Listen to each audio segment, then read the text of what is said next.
Welcome to All Architecture, the YouTube channel dedicated to, you guessed it, all things architecture, and this is Blueprints to Bookworms the Deep Divers, where we discuss about architectural books.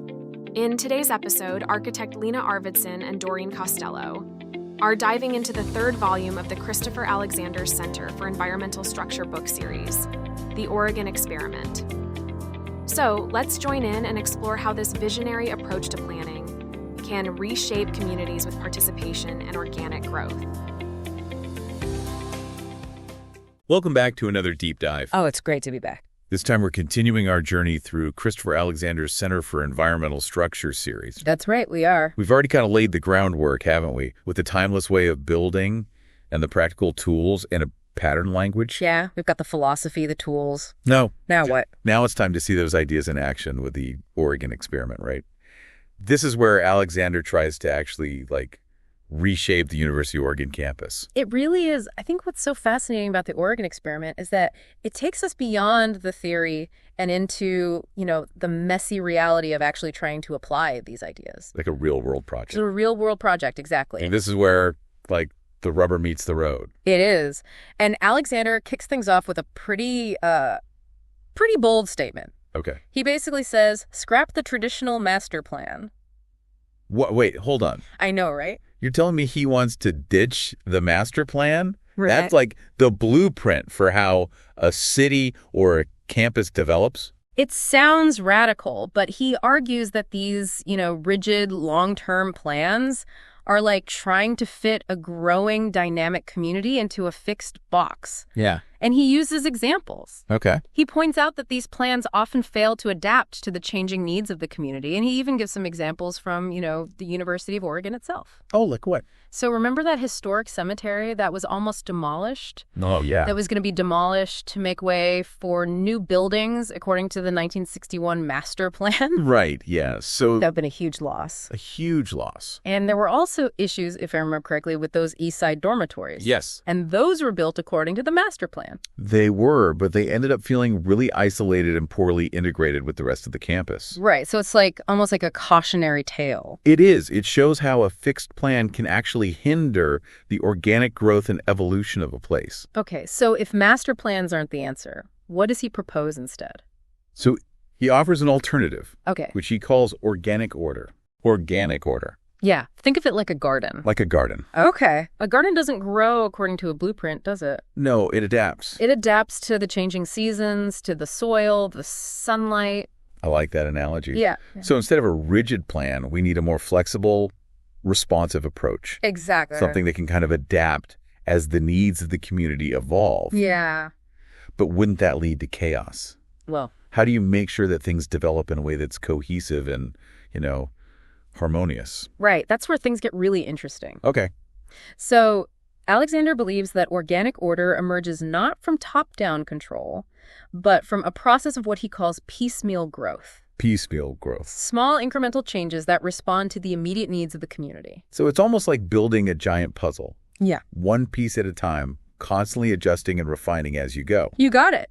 But how do you even know which pieces to put where? Well, that's where two key elements come into play. Okay. Patterns and diagnosis. Remember those patterns we explored in a pattern language? Yes. Well, he applies those same principles to the University of Oregon, Right. highlighting 32 campus-specific patterns Oh, wow. Okay. that address the unique needs of a university environment. So these patterns act as a kind of guiding framework, like a shared language, to make sure that even small incremental changes contribute to a cohesive human-scale design. Exactly. Right. And to make sure that the campus is actually evolving in a healthy way, he introduces this concept of diagnosis. Diagnosis. It's like an annual checkup for the campus. Oh, okay. A comprehensive assessment is made to identify areas that need attention, guiding projects that will enhance the overall environment. I see. Yeah. So we have these patterns to guide development and yearly diagnosis to make sure things are on track. Right. But I'm curious about how the funding works in this model, Good question. especially in a university setting where there's usually a single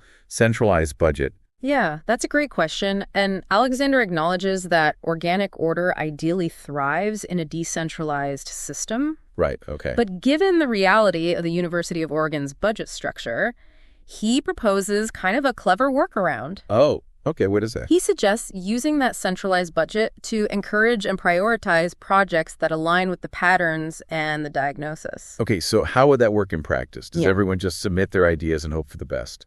Not exactly. Yeah. He outlines a more structured approach. Oh, okay. So user groups, faculty, staff, student, Right. they would develop project proposals. Okay. These proposals would then be submitted to a planning board, Right. which would assess their alignment with the patterns and diagnosis, Okay. ranking them for funding based on their potential to contribute to this organic development of the campus. So it's not a free-for-all, but there's still this significant shift in power towards the users. Right. They're the ones initiating and shaping projects. Yes. That's really fascinating. It is. But I have to admit, I'm struggling to picture what this future campus would actually look like. Understandable. Does he give us any concrete visuals? He does. He does. Oh, okay. The book concludes with a series of illustrations Yeah. that depict a possible evolution of the University of Oregon over 30 years. And it's important to note these are not blueprints, Right. but rather a way to envision how this organic order might unfold over time. Oh, okay. So like a possibility, not a Not a concrete plan yet. not a concrete plan. Yeah. Okay, I'm all ears. Right. Give me a sneak peek into Alexander's vision. Okay. What are some of the key features that stand out? Well, one of the most striking features is the emergence of what he calls university streets. University streets. Yeah, these are vibrant, pedestrian-friendly spaces Right. that weave through the campus, connecting departments, buildings, outdoor areas. Right. They're like the arteries of the university, bustling with activity, fostering a sense of community. Okay. That sounds amazing. It's pretty cool. It's incredible how something as simple as a well-designed street can have such a profound impact It's true. on the feel of a place. Right. It makes it feel more human scale and inviting, Absolutely. rather than just a collection of isolated buildings. Exactly. And along these university streets, Yeah. you'd find a mix of buildings, right? Both old and new. Yeah. Adapted, reused to serve the evolving needs of the community. Right. And there'd be courtyards, gardens, plazas, creating like a seamless blend of nature and architecture. That's the idea. So it's not just about the individual buildings, it's about how they connect Right. to each other and to the surrounding landscape. Exactly. It's about creating this cohesive and harmonious environment Yes. that fosters a sense of belonging and well-being. That's the essence of his vision for the University of Oregon. Wow. A campus that truly reflects the needs, the values, and the aspirations of the community it serves. A place where people feel connected to each other, to their surroundings, and to the process of shaping their own environment. Wow, that's powerful. It is. Thanks for tuning in to Blueprints to Bookworm, the deep divers on all architecture. If you enjoyed today's episode, don't forget to like, share, and subscribe for more deep dives into the world of architecture. Got a topic or book you'd like us to explore?